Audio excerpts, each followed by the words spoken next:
Hi, I'm Matt Ketman with Time Magazine. I'm here today with Robert Kiyosaki. He is the best-selling author of Rich Dad, Poor Dad, which has been translated into more than 50 languages and is the #1 personal finance book in the history of the world. Thank you for joining us today, Robert. Thank you. This question comes to us from A.J. Gupta from Grays Lake, Illinois. If you did not have the rich dad in your life, what would you be doing today?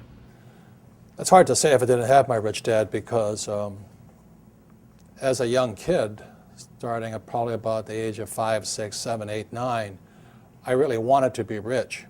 So I think number one is desire, and then you naturally seek your role models and teachers. And in my lifetime, I've had multiple rich dads.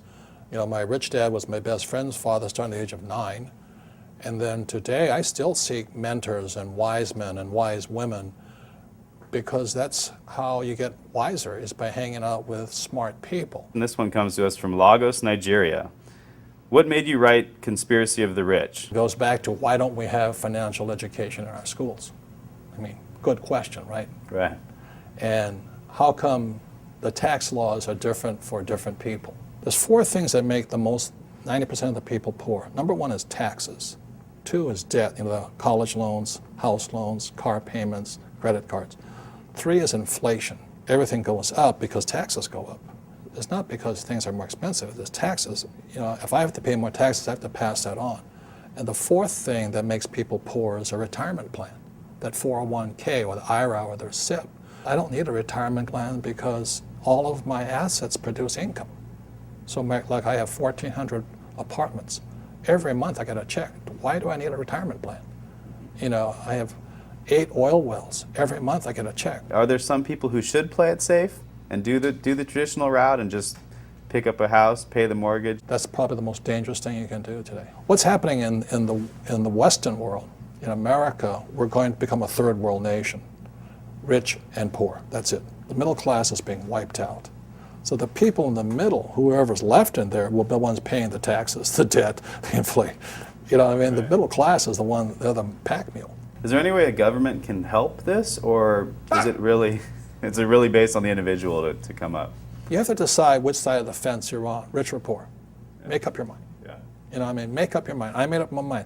It's rich dad, poor dad. I want to listen to my old man, a PhD. The government will take care of me. You save your money. And as you're saving your money, the Federal Reserve is printing trillions of dollars. How stupid can you be?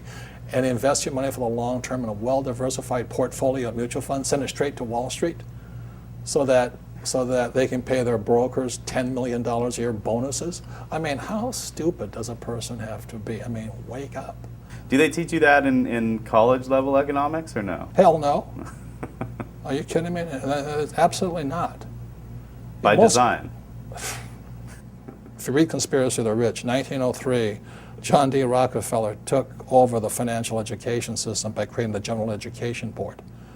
And since then, the rich have controlled what is taught at schools. This question comes to us from Tokyo.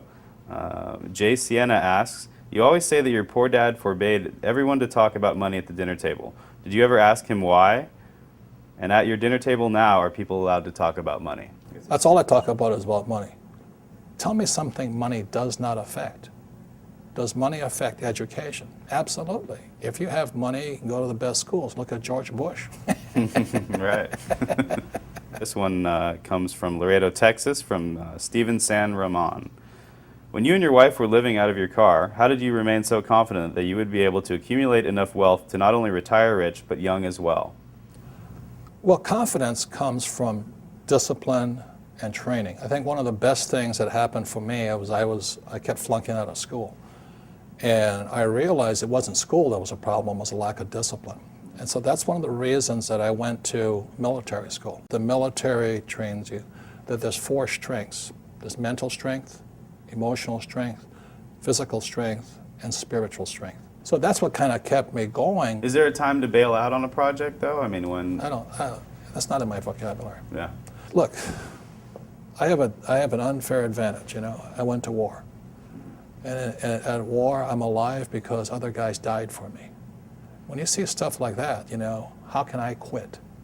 Most guys are just wimps, pussies, cowards. They don't have it. So they should get a job.